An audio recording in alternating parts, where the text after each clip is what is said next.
The Frog Prince by the Brothers Grimm. One fine evening, a young, beautiful princess put on her dress and went alone into the wood. She loved to wander there by herself, and when she reached a cool spring that rose in the midst of the forest, she sat down upon its edge to rest and enjoy the quiet. In her hand she held a golden ball, her favorite plaything. She tossed it into the air, caught it again, and laughed with delight. Again and again she threw it upward, watching it glitter in the sunlight as it fell back into her hands. At last she threw the ball so high that she missed catching it as it fell. It struck the ground, bounded away from her, and rolled straight into the spring. The princess ran to the water's edge and looked down after it. But the spring was very deep, so deep that she could not see the bottom. When she realized her golden ball was lost, she sat down and wept bitterly. Her tears fell into the water as she cried that she would give away all her jewels and fine clothes, if only she could have her ball again. While she was speaking, a frog lifted his head above the water and said, "Princess, why do you weep so bitterly? Is there anything I can do for you?" She looked at him and replied, "What can you do for me, you ugly frog? I am sad, because my golden ball has fallen into the spring." The frog answered, "I do not want your pearls or jewels, nor your fine clothes.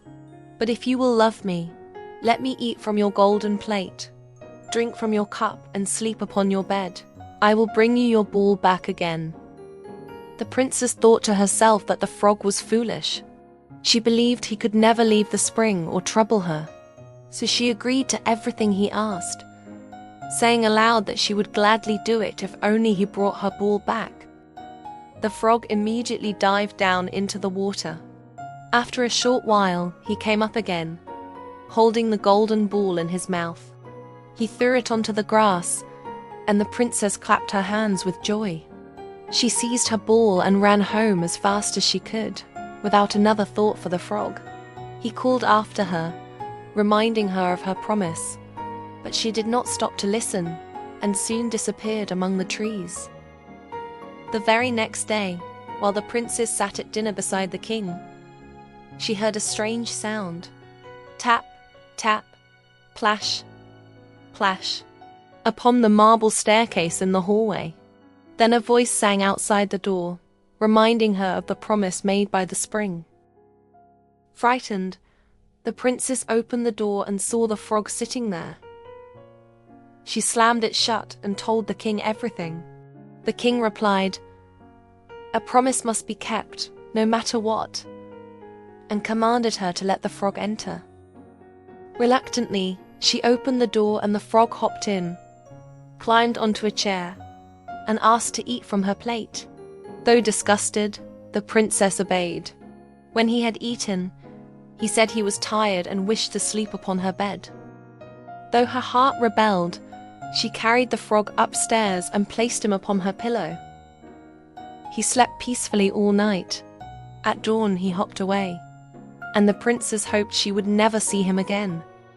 But the next evening he returned, knocking and singing the same words. Once again he ate from her plate and slept upon her pillow. And on the third night the same thing happened, though the princess endured it only because of her promise.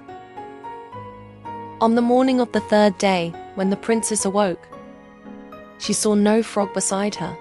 Instead, a handsome prince stood before her, gazing kindly upon her with bright and gentle eyes.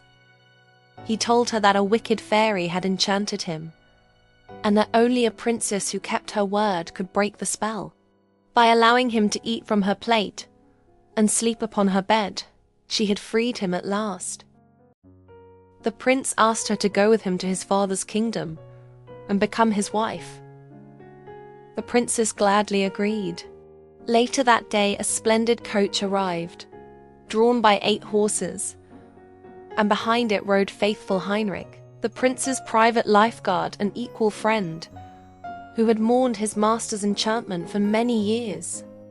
They bade farewell to the king and set out together in joy. They reached the prince's kingdom safely, where they were married and lived happily for the rest of their days. The end. You have listened to the story of The Frog Prince by the Brothers Grimm. If you want more stories like this, leave a follow or subscribe.